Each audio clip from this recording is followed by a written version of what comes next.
Estábamos hablando de la autonomía y cómo poder ayudar a desarrollar la autonomía en los chicos, en los niños, en los adolescentes.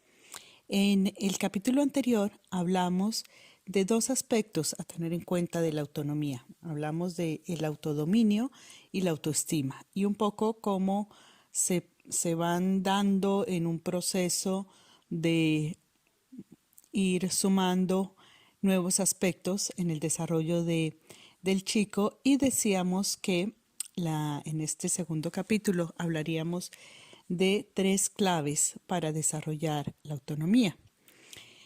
Estas claves nos referimos a 3 aspectos de la vida que son fundamentales de mantener en equilibrio en la personalidad, en el funcionamiento vital de una persona. Una persona que cada cual tiene características individuales y particulares, pero estos 3 aspectos son necesarios para todo el mundo. Y nos referimos a las facultades básicas y fundamentales de la personalidad, como es la voluntad, el sentir, el pensar. De estos derivan muchas cosas y de la combinación de ellos también, pero vamos a verlos en su significado y en los procesos evolutivos de cómo irlo fortaleciendo, y siempre en relación con lo que esto puede aportar a la autonomía de una persona. Cuando vemos la autonomía como un resultado final, que nunca es final, o sea, es un proceso de nunca acabar, pero como una meta, nos imaginamos una persona que tiene una capacidad de dominio de sí misma, de poder enfocar sus impulsos, sus emociones, sus ideas, dirigirlas, darles un sentido, poder coordinar lo que necesita, las acciones, saber cómo, en qué momento, para dónde. Y tiene los recursos a nivel de esa voluntad que enfoca, que dirige y que lo lleva a hacer, a nivel de la emoción y del control adecuado de sus emociones, de la interacción adecuada con sus emociones internas y externas, porque cuando, por ejemplo, hay emociones muy intensas que pueden frenar, como el miedo, la angustia o la sensación de inseguridad, pues esto va a frenar la autonomía de una persona. Como también si las emociones son muy intensas en el sentido que la persona es exageradamente emocional, no tiene un control de sus emociones, entonces estas emociones le arrastran y por lo tanto tampoco es autónomo en el sentido de poder tener un autodominio y una control adecuado de esa emoción. O sea, no hay autodominio ni hay autonomía cuando somos dependientes afectivamente de otros o de situaciones o de cosas, porque esto nos va a dominar. No estamos nosotros dominándolo, sino que esto nos va a dominar. Y en el pensar, estamos hablando de ideas, de conceptos, de esquemas, de tendencias, que igualmente, si no hay una claridad, una capacidad de discernir, de entender, de enfocar las cosas, pues estamos sujetos, por ejemplo, a ideas que no se piensan o no se evalúan. Una idea, como pasa muchas veces, alguien lee algo y asume, esto es así porque lo leyó por allí, sin pensar, ¿será que sí, será que no, en qué momento, cómo lo aplico para mí, cómo aplica esto? Ahí no hay autonomía. Cuando no hay un pensamiento crítico, cuando hay un pensamiento capaz de evaluar, de mirar las cosas con discernimiento, nos falta autonomía, porque vamos a depender de lo que otros dicen o de lo que leímos o de lo que hemos aprendido y no cuestionamos. Y todo esto nos limita en la capacidad de ser personas autónomas y usar todos estos recursos. Entonces, por eso nos referimos siempre a estos 3 aspectos, y lo que vamos a tratar en este capítulo es cómo los podemos ver en los procesos evolutivos y cómo podemos irlos reforzando. Aclarar, y esto es muy importante, que no son independientes unos de otros, es decir, yo no puedo trabajar solo la voluntad sin trabajar el sentir de la persona, van siempre conectados, pero a nivel conceptual vamos a tratar de darle a cada uno su espacio y su forma, ¿no? Su forma en el proceso evolutivo, porque nos interesa mucho cuando hablamos de desarrollar estos aspectos, verlo en un proceso de crecimiento y de las diferentes etapas del niño. Un ejemplo que mencionábamos también en algunos de los capítulos es si una persona quiere llegar a ser ingeniero, digamos que ser ingeniero es el objetivo. Para ser ingeniero tienes que hacer una carrera de ingeniería. Para entrar a la carrera de ingeniería necesitas tener unas ciertos conocimientos, habilidades y destrezas previas. Tú no puedes llegar a la carrera de ingeniería sin saber sumar, restar y tener unas habilidades matemáticas y de ingenio, porque te va a tocar, o sea, no vas a poder. Allí se supone que ya llegas con un pre. Ese pre es el proceso de desarrollo y de crecimiento que lleva a preparar para llegar a ser ingeniero. Entonces, lo que estamos mirando aquí es un poco ese proceso en el desarrollo que desde la vida y las diferentes etapas y estos aspectos que vamos a mirar puede ayudar a llegar a la autonomía. Claro, la autonomía tiene muchas variables según cada persona. Como ingenieros hay muchos según cada persona. No todos los ingenieros son igual, ni se idean lo mismo, ni trabajan en lo mismo. Ahora sí, comenzaremos entonces con este proceso del cual estábamos hablando. Así que vamos a hablar de estos tres aspectos o facultades. La voluntad.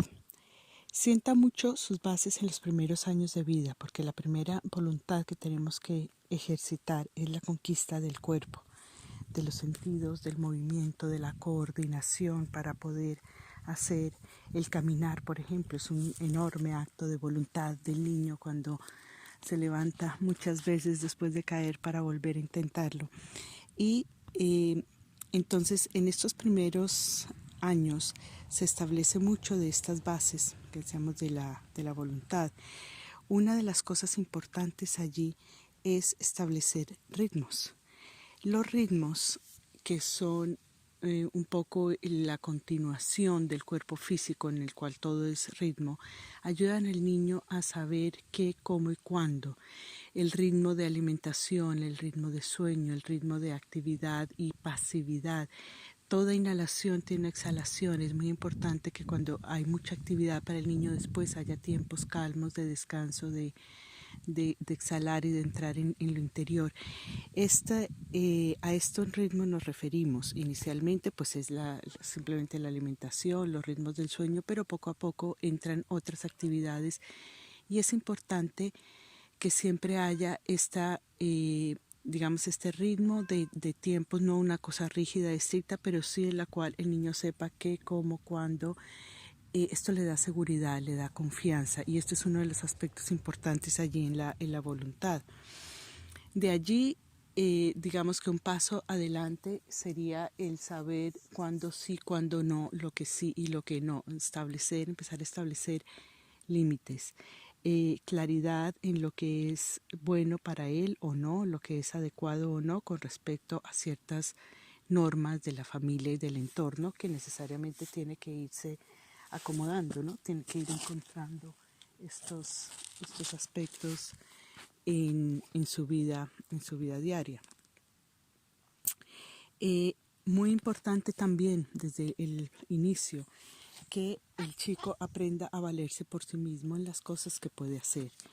El niño puede empezar a hacer pequeñas tareas cuando él empieza a querer vestirse o pues le vamos dando poco a poco.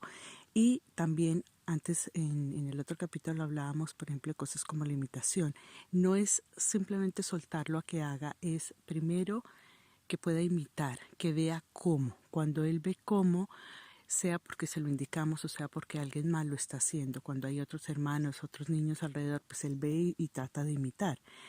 Pero si no le indicamos cómo, las primeras veces hacerlo con él y poco a poco el niño va a ir asumiendo esto y llega un punto en que también lo pide y hay que dejarle esos espacios seguramente es mucho más lento que si nosotros lo hacemos, si hay que ir a la escuela. Claro, a los padres les entra el afán de que hay que salir en 5 minutos y el niño se lleva 5 minutos en abotonarse 3 botones. Pero esos tiempos hay que preverlos para darle a él la posibilidad de que haga por sí mismo, porque allí se está sembrando la capacidad de, o sea, la sensación de yo puedo hacer, me puedo valer por sí mismo, hay cosas que logro, y por eso el niño pequeño, todavía en estas edades y hasta los 2, 3, 4, hasta 5 años, están tan satisfechos de lo que logran hacer por ellos mismos. Esto que para el adulto son pequeñeces, para ellos son conquistas enormes, cada conquista en su movimiento, en su motricidad gruesa, en su motricidad fina, en poder saltar unos centímetros más arriba, en poder lograr pequeñas habilidades en el juego o en las actividades manuales.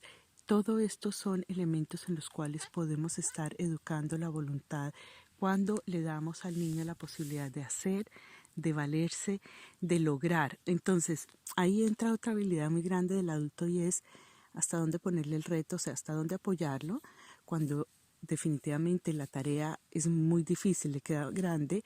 Está bien que intente un poco, pero si la deja porque no pudo, porque fue muy difícil, la sensación que queda es de frustración.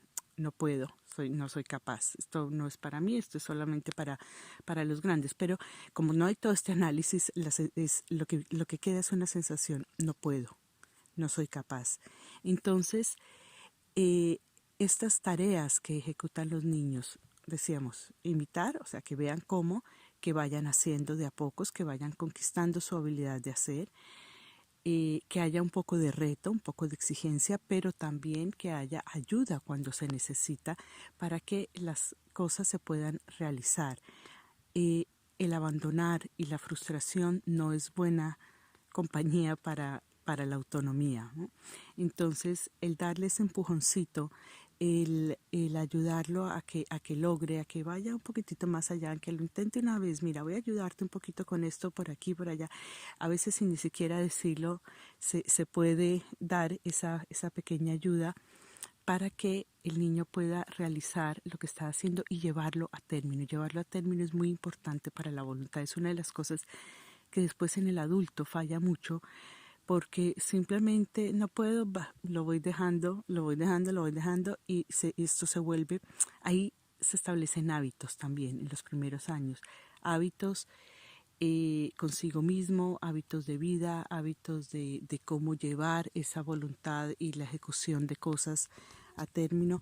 Todos estos son aspectos en los cuales podemos ir ayudando. Entonces el apoyo es crucial, pero el apoyo no es hacer las cosas por él y no es tampoco hacerlo sentir incapaz, como decir, pero como no eres capaz, pues yo lo hago. No, el apoyo es un poquito y dejarle a ver hasta dónde él puede, o entre los dos hacemos. Esto es válido.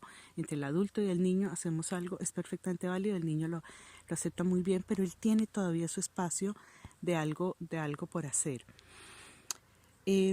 Así que los retos van creciendo a medida que el niño va creciendo, tiene más habilidades, tiene otras capacidades, tiene otras cosas, le vamos dando otras tareas y otros retos, digamos, para lograr involucrarlo en las cosas de casa. Son muchos los padres que se lamentan de que el niño no hace y no colabora, pero es que de pequeños nunca los involucramos, al contrario, los mantenemos lejos de la cocina porque es un peligro, esto no lo hace el niño porque no sabe hacerlo, esto no es capaz. Busca algo que sí pueda hacer. Si tú le indicas al niño cómo limpiar algo o cómo barrer un pequeño espacio o cómo, o sea, son cosas en las que ellos pueden ir colaborando, poner la mesa, recoger la mesa, y poco a poco esto va aumentando, con lo cual también las personas tenemos que ser parte de una familia para después poder hacer parte de una sociedad, sentirnos partícipes, que tenemos algo por aportar, que nuestro aporte ayuda y es válido, ¿no? Y lo otro importante que ya toca mucho con el siguiente elemento es reconocer su valor, reconocer su valor y su individualidad. El hecho de que, no sé, los niños de pronto empiezan a lavar, a ayudar a lavar la loza, los platos. Y hay unos que son muy rápidos, hay otros que son muy lentos, algunos los harán con mucho cuidado, con mucha perfección, otros menos. Esto también va en lo individual, ¿no? Entonces, entre indicarle de pronto por ser muy rápido no lavo bien, decirle, bueno, muy bien que eres rápido, pero mira, puedes hacer más atención a esto. O sea, es una indicación que está reconociendo su valor, aunque le está dando una indicación también de cómo mejorar, pero evitar la valoración de esto está bien o esto está mal o este es mejor que otro, porque el momento que yo le diga al niño, qué mal lo hiciste, mira cómo quedó sucio, piensen siempre en qué es el mensaje que le queda al niño.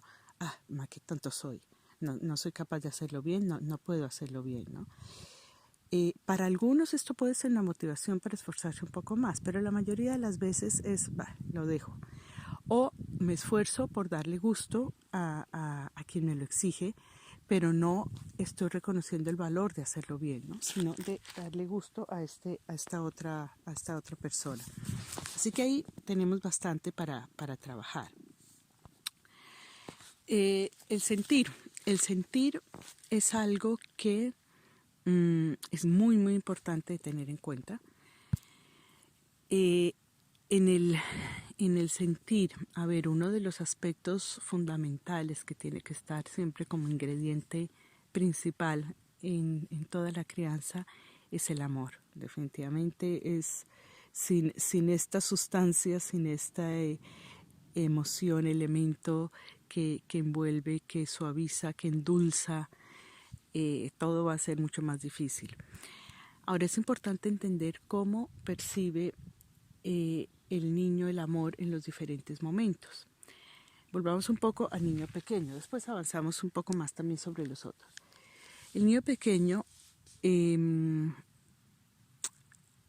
niño pequeño necesita primero que todo cuidado, atención a sus necesidades, sentir que el mundo lo acoge, lo cuida y que él puede estar seguro en un estado tan dependiente que tiene, que hay un mundo que le asegura su supervivencia y que le asegura su bienestar. Y su supervivencia es comer, es descansar, es estar cómodo, pero es también sentirse acogido, físicamente acogido. Por eso para los niños es tan importante el contacto, el abrazo, el masajito, el estar muy cerca a la mamá o a quien lo cuide. Se ha visto en muchos estudios antropológicos que los niños que crecen en las culturas que los llevan pegados al cuerpo en los primeros meses se desarrollan muchísimo más rápido que los niños que están quietitos en una cuna. Después hay muchos otros factores que entran a jugar allí en el desarrollo, pero esa primera etapa, ese contacto es fundamental y es la forma como el niño percibe el amor. Entendamos que no serviría, a un bebé no le sirve que le estés diciendo te quiero mucho, cómo te amo, qué lindo eres, qué maravilloso eres, si no lo puede sentir. Él percibe, él vive el mundo todavía a través de sus sentidos. Entonces, tiene el tacto, que es uno de los sentidos que más le transmite a él ese calor, ese contacto, ese estar apretadito, abrazado, seguro, es algo supremamente importante que va cambiando luego en el tiempo. Luego ellos van teniendo más espacio, se van soltando, pero este contacto no le tengan miedo. A veces la gente ya empieza a sentir que ya es grande, entonces ya no necesita esto. El contacto sigue siendo un elemento fundamental en el ser humano como transmisión de afecto. Ahora, claro, entran otros elementos. Entonces entra este elemento de acogerle, no solamente en sus impulsos más básicos, sino en lo que es, en lo que le gusta, en lo que quiere, en darle espacios para él, que tiene que ir junto con lo que hablábamos antes, ¿no? Con una normatividad, con unas reglas, con un orden que hay en un espacio. Querer al niño no es darle todo lo que quiere, todo lo que pide, todo lo que desea. El deseo tiene que irse educando en un control, porque del control del deseo viene después el control de la emoción. Entonces, si el niño obtiene todo lo que desea, el niño se vuelve voluntarioso, no con voluntad. La diferencia es, el voluntarioso está completamente impulsado por el deseo y el deseo lo domina. No puede dominar el deseo y controlar, bueno, ahorita no, esto sí, esto no, esto se puede, esto me lo van a dar, estoy feliz, esto no me lo dan, entonces saco pataleta. Esto es una persona voluntariosa, una persona que no tiene ningún control, autodominio sobre sus impulsos. La voluntad, en cambio, te va indicando, bueno, esto en este momento sí, en este momento no, puede que lo desee mucho, que lo quiera mucho, pero hay momentos para esto o hay situaciones en las que sí y las que no. Y si no se puede, pues no me voy a morir por eso, ni voy a hacer pataleta, ni esto, por eso la regla, el ritmo, o sea, todo tiene que ir en conjunto, ¿no? No es acoger al niño, estar atento a sus necesidades, a que esté bien, a que esté alegre, a que tenga sus espacios de juego, de expresión, de todo eso. No significa que hace lo que quiere, como quiere, cuando quiere, sin aprender a regular eso. Porque si no lo aprende a regular, va a sufrir mucho porque el mundo tiene una norma, unas reglas y convive con otros. Y la gente luego no va a aceptar que esto va como él quiere.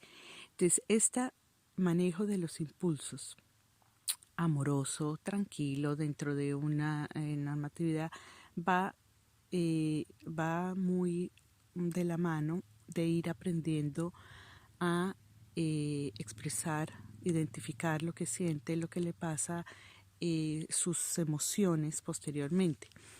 Ahora, la parte emocional entra a ser particularmente importante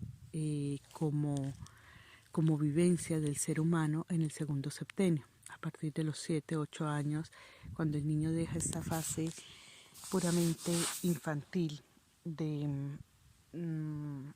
donde todavía el sentimiento es muy externo, ¿no? Es muy lo que se vive desde afuera, lo que están expresando los otros, que él lo recibe. Esto lo explicábamos en la sesión anterior. A cuando empieza, por decirlo de alguna manera, a sentirlo adentro, ¿no? Ese sentimiento se produce dentro, se mueve adentro y es muy intenso. Esa etapa es muy, muy importante de que ese sentimiento sea acogido. ¿Qué pasa? Es muy normal que, claro, el chico ya está un poco más grande, o sea, alrededor de los 9 años, esto es de una intensidad enorme. Entonces uno dice, bueno, pero ¿por qué lloras? Pero qué bobada, pero ¿por qué te pones así triste? Pero, ¿no? De pronto la interpretación del adulto va sobre la percepción del adulto. Pero esa vivencia del niño en ese momento es tremendamente importante. O sea, lo que tenemos que entender es que su mundo es esa emoción en ese momento. Entonces, despreciar su emoción o decirle que no es importante o que es una bobada o que no sienta eso, pero ¿por qué te pones triste? Porque tú es una pelea, pero ¿qué importa? Ya tendrás otros amigos, ya habrá. Todo eso es desconocer completamente lo que él está sintiendo. Entonces lo importante allí es acogerlo. Acogerlo significa, porque es que la emoción tiene que ser acogida, la evolución de la emoción es poder acoger la emoción del otro, ¿no? Poder entender esa intensidad que está viviendo, esa dolor que siente, o la tristeza o la furia que siente, y ayudarle a expresarla, a darle vías de expresión. A veces puede ser decirlo, pero es una de las más difíciles, incluso para los adultos es muy difícil expresar verbalmente las emociones. Entonces es bueno darle otras vías. En el niño más pequeño, generalmente pintar o hacerlo con una cosa plástica, ¿no? Una arcilla en la mano, para que le dé forma, para que le dé, ayuda muchísimo a expresar, que pinte la rabia, que pinte la furia, que pinte el miedo, y os vais a sorprender de las cosas que salen allí, ¿no? En lo que el niño pinta. Más adelante, ya puede darle un poco más de expresión, de forma, de no necesitamos que haga, o sea, que dibuje un monstruo de ciertas características, no. El miedo puede ser un rayón oscuro en la hoja que además la traspasa de la intensidad que tiene. Poco a poco entran otras formas de expresión y la pintura puede tener ya más elementos. Si vemos en los colores y en las formas y en las cosas que expresa, o inclusive simbolismos más adelante. Mm, Ahora pueden entrar en esta expresión de sentimientos, inclusive el movimiento, muévete, cómo te sientes, camina, salta, deja que salga eso que estás sintiendo, ¿no? Que tu cuerpo lo exprese. Esas son otras formas de manifestarlo. También cuando ya los chicos escriben, dominan la escritura, todo eso, escribir puede ser una vía, escribir un cuento, escribe un cuento, inventa un personaje, dale un nombre, y qué le pasa, cómo se siente, qué historia tiene, darle, puede ser verbal o puede ser escrito. O sea, esto también depende un poco del chico y de la vía que más se le facilite, pero es bueno enseñarles y darles varias opciones distintas, ¿no? Inclusive salir a caminar, mira, vamos a dar una vuelta, caminamos un rato y te aireas un poco lo que sientes. O vamos a, no sé, hacer deporte, a ir a jugar al parque. Todo esto va cambiando también según el momento del chico y según la necesidad que tenga y la emoción que haya que expresar. Entonces de allí uno es expresar y otro es comenzar a ayudarle, darle pie, ayudar a transformar su emoción. Transformar significa que de la ira, por ejemplo, una vez se calma, eso se puede calmar y puede volver a sentirse bien, alegre, optimista, capaz, ¿no? Que de la tristeza, una vez suelta la tristeza, la vive, o sea, hay que vivirla, son cosas que están ahí y hay que, no se puede tampoco evitar ni guardar, y lo que muchas veces nos enseña la vida, porque nadie nos enseñaba a manejar las emociones, es a mirar para otro lado y no prestarle atención. Se vive, se observa, se entiende qué está pasando, no con explicaciones filosóficas, sino esto es lo que me puso furioso, esto es lo que me hace doler, esto es lo que me causa tristeza, y después comienzas a transformarlo. Entonces, ¿cómo lo transformas? Con otras emociones que compensan, con otras emociones positivas. Entonces, si está triste una vez, bueno, has sentido la tristeza, qué es lo que pasa, lo expresas de una manera u otra, y vamos a buscar un poco de alegría. Busca algo que te ponga alegre, te pone alegre. Ir al parque, pues vamos al parque para que juegues. Te gusta, no sé, preparar algo, cantar, oír una música, buscar alternativas que nos den ese otro tono.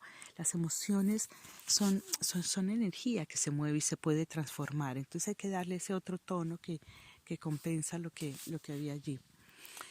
Y de esta manera, lo que estamos transmitiéndole es, una cosa muy importante con las emociones, que las emociones le están dando también identidad, ¿no? Lo que yo soy se va definiendo mucho desde lo que yo siento, cómo lo siento, porque eso también da un punto de interacción con el mundo, ¿no? Ya un poco más grande, en el adolescente, por ejemplo, la emoción, tenemos una emoción que ya hay un dominio mínimo, de un reconocimiento mínimo de sus emociones, un dominio mínimo, pero son emociones todavía muy intensas, muy turbulentas. Toda esta parte de la identidad se está moviendo allí con gran fuerza de la validez, lo válido de lo que yo soy o no soy, lo que siento o no siento, cómo lo expreso. Sigue siendo supremamente importante validar que está bien, no hay nada mal en sentir diferentes emociones, y que lo importante es aprender a mirarlas, entenderlas y transformarlas, usarlas de alguna manera positiva. Por eso el arte en todo este segundo septenio y tercer septenio es tan importante como vía de expresión, de sublimación, de transformación. Em, pero también está todo este elemento de identidad, ¿no? De lo que yo soy en relación con lo que siento, con cómo me percibe el otro, cómo me acepta o no me acepta. Esta parte de aceptación es fundamental allí. El sentirse no aceptado por sentir algo es una herida profunda para el ser humano. El sentirse inadecuado por cómo siente o cómo vive las cosas, estas son cosas que causan heridas profundas. Entonces, importante mover la conciencia en este sentido, ¿no? Poder ver, entender lo que está percibiendo el chico de esto mm, y darle cada vez más espacio. Sus emociones empiezan a ser cada vez más privadas, cosas que antes compartía, de pronto no comparte tanto eso, porque eh, uno, generalmente no se sienten acogidos, aceptados, identificados con eso, y dos, necesitan mucho de sus iguales para poder comparar y mirar esto. Entonces es importante dejar abierto unos espacios de confianza, de que puede compartir, pero no se puede empujar demasiado esto. Quizá una de las formas de que facilitar esto es compartir un poco vivencias o experiencias. Si uno recuerda cómo se sentía cuando tenía esa edad, puede decirles, yo me acuerdo esto me pasaba y me sentía así. Esto es un alivio enorme para ellos de poder ver que ese adulto también lo ha sentido, también ha pasado por allí, que tiene solución. Esto es importante. Y lo otro, en los adolescentes hablamos siempre de crear puentes, ¿no? De ir allí a su mundo antes de pretender que ellos se comporten como adultos. Hay que entender que todavía están lidiando con un montón de emociones que no saben qué hacer con ellas.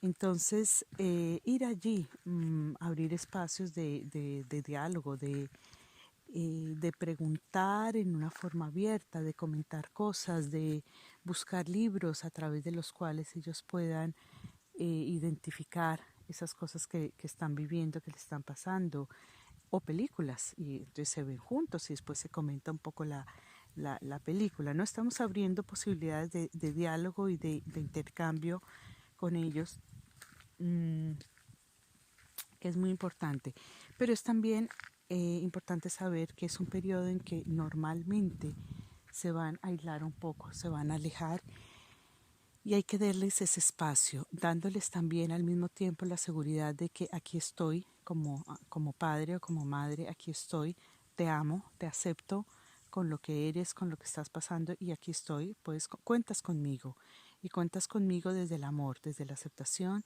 desde la validación de lo que tú eres. Y es a veces difícil porque nos reta como adultos. La adolescencia de los hijos también es una segunda adolescencia para los padres, ¿no? Es un segundo confrontar todas estas cosas que seguramente no hemos resuelto tampoco totalmente. Así que hay que hacer ese ejercicio de autoobservación y de trabajo interior también.